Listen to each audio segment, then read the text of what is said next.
રામમાંથી કૃષ્ણ બન્યા અને સીતામાંથી રાધે બન્યા. પછી એની અંદર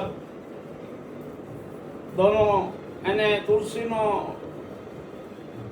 એક રાક્ષસની બાઈનો વંડાનો હરાપ હતો કે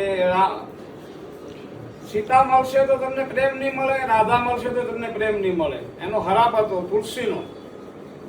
પછી એને દગો કર્યો હતો કૃષ્ણ ભગવાને, એમ કરીને એને શ્રાપ આપ્યો હતો. રામ હતા જ્યારે વિષ્ણુ ભગવાનની ભક્તિ કરતી હતી. એ રામમાંથી કૃષ્ણ બન્યા, સીતામાંથી રાધે બન્યા. જટાધારી હતી એ સીતામાની બહુ સેવા કરી, બહુ સેવા કરી, બહુ સેવા કરી. રામે એને કીધું હતું તને બેન બનાવીશ આગલા બહુમાં, એટલે એને બેન બનાવી હતી. સુમિત્રા હતી એ જટાધારી હતી. પછી ભગવાને જન્મ લીધો, કૃષ્ણ ભગવાને કાનુડાનો જન્મ લઈ અને જેલની અંદર જન્મ લીધો. 8મું બાળક થયું. કૃષ્ણને એમ થઈ ગયું કે હવે મારો કાળ આવી ગયો, અને કૃષ્ણ મારવાની બહુ કોશિશ કરી, બહુ કોશિશ કરી, પણ કોઈના બાપથી મરે એ કાનુડો હતો. એને કીધું, અહીંયાથી હુકમ કર્યો મને નંદ બાવા અહીંયા લઈ જાઓ. ત્યાં ગયા અને એ કુંડલામાં લઈ ગયા અને ઉત્સવ મનાવ્યો. નંદ ઘરે આવો, કૃષ્ણ આવ્યો. આખા દેવતાએ બધા ભગવાને કોટી દેવોએ વરસાદ ફૂલનો વરેવો.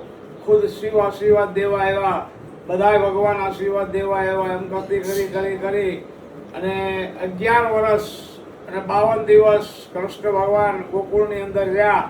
અને હંમેશ માટે પછી 14 વર્ષે દ્વારકા ગયા. પછી એની મમ્મી પપ્પાને છોડાવ્યા. દ્વારકા આવ્યા ગયા પછી છોડાવ્યા એટલે કીધું દેવકીએ કે તું ભગવાન હતો બેટા, 14 વર્ષ કેમ વાર લગાડી? તો બાપ બેટનો ધણી કાળિયા ઠાકરે એમ કીધું કે માં વાત તમારી સાચી છે, તમે મને 14 વર્ષ મેં તમને માટે એ માટે છોડાવ્યા છે કે આગલા ભાવમાં જયારે રામ હતો ને ત્યારે તમે મને 14 વર્ષ વનવાસ મોકલ્યો હતો. મારી માંથી જુદો પાડ્યો હતો. જશોદા છે મારી માં છે, તમે મારી માં નથી. હવે તમારી પેટ ખાલી જન્મ લીધો છે એટલું જ છે, બાકી હાસી માં મારી જશોદા છે. એમ કરી ને દેવકીએ મૂંઝાઈ ગઈ કે હશે કાંઈ વાંધો નહીં બેટા, કર્મનું ફળ છે માં. કર્મ થરી આખી જુદી છે, કર્મની થીરી જુદી છે. જેવું કર્મ કરો એવું જ ફળ ભોગવવું જ પડે ને એવું જ ફળ સામે આપવું જ પડે. ગીતામાં લખેલું છે. અને આણવામાં પાપ નથી. હંમેશ માટે કહેતો હું સૌ ભક્તો કહું છું. પછી રામે એને કૃષ્ણને છોડાવ્યા અને જમનાજીના કાંઠે જઈને બેઠા. ત્યાં રાધાને પાટું મારી સાઈન અલા સુમિત્રાની બેનને એ પડી ગઈ. રાધા બાજુમાં હતી. કૃષ્ણને કે ભાઈ બસાય, ભાઈ બસાય, પણ એને બસાવી નહીં. રાધાને સુમિત્રાને બસાવી નહીં. રાધાએ કીધું તું બસાવી લે. એ બસાવી એટલે લૂણમાંથી મુક્ત થઈ ગઈ. એને લૂણમાંથી મુક્ત કરવાની હતી. સીતાની બહુ સેવા કરી હતી આગલા જન્મમાં.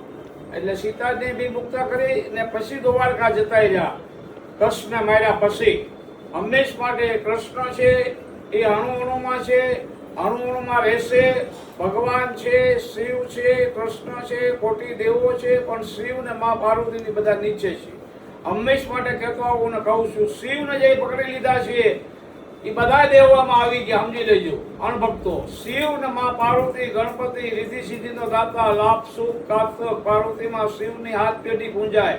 રામની કોઈ એકે પેઢી પૂંજાતી નથી, એમ કૃષ્ણની એકે પેઢી પૂંજાતી નથી. કૃષ્ણને 56 કરોડ છોકરા હતા. કેટલા હતા? 56 કરોડ. પણ એકે હારો નહીં, જરાય હારો નહીં. ભગવાને ઘણા સમજાવ્યા, પણ વિનાશ કાળે વિપરીત બુદ્ધિ દુર્વાસા ઋષિ આવ્યા હતા અને એમ કીધું મસ્કરી કરી દુર્વાસા ઋષિની. એમ કરીને કે તારા પેટ જલમશે તલવાર અને અંદરો અંદર મરાઈ જશો. એમ તલવાર જલમી અને અંદરો અંદર બધા મરાઈ ગયા. દારૂ પીવા માંડ્યા, ટ્રક પીવા માંડ્યા, ગાંજો પીવા માંડ્યા.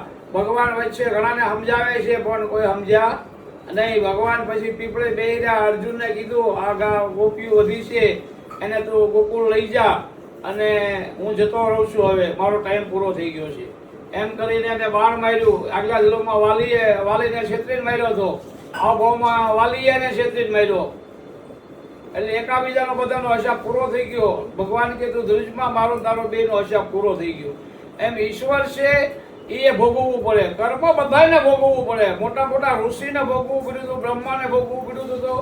બ્રહ્માને હરાવ હતો એની પત્નીનો કે તારું બધે મંદિર બનશે પુષ્કર સિવાય કે નહીં બને. ભગવાન રામના કૃષ્ણના બધાના મંદિરો બનશે પણ તારું નહીં બને. ગાયત્રી એટલે ડગો કરીને લગ્ન કરી લીધા હતા અને મુહૂર્ત જતું હતું ઓમનું એમ કરીને સતી સાવિત્રી એને શ્રાપ આપ્યો. એટલે હરાપ બધાને ભોગવવા પડે. કર્મ ને સગાતે રાણા મારું કોઈ નથી. કર્મ પ્રધાન છે. જેવું કર્મ કરો એવું ફળ મળે. કર્મ છે જાતનું હરિજન હોય સારા કર્મ હોય તો બ્રાહ્મણ જ છે. જન્મે બ્રાહ્મણ નથી એના કર્મ કરાય તો બ્રાહ્મણ નગર બ્રહ્મ રાક્ષસ. માણસ કર્મથી મહાન બને છે. કોઈ બી હોય એજ્યુકેટ કર્મ હંમેશા માટે સારા કરો. ગરીબને દાદાનો કાકાનો મામાનો ભાઈનો સગો સંબંધી લુલા લંગડા ગરીબ કોઈ દવાખાને જઈને પૂછો કે તારે કાંઈ તકલીફ તો એ પૈસો કામનો. બાકી પૈસો કાંઈ કામ હાર્યા આવશે નહીં. ઓમ નમો નારાયણ. જય સિયા રામ.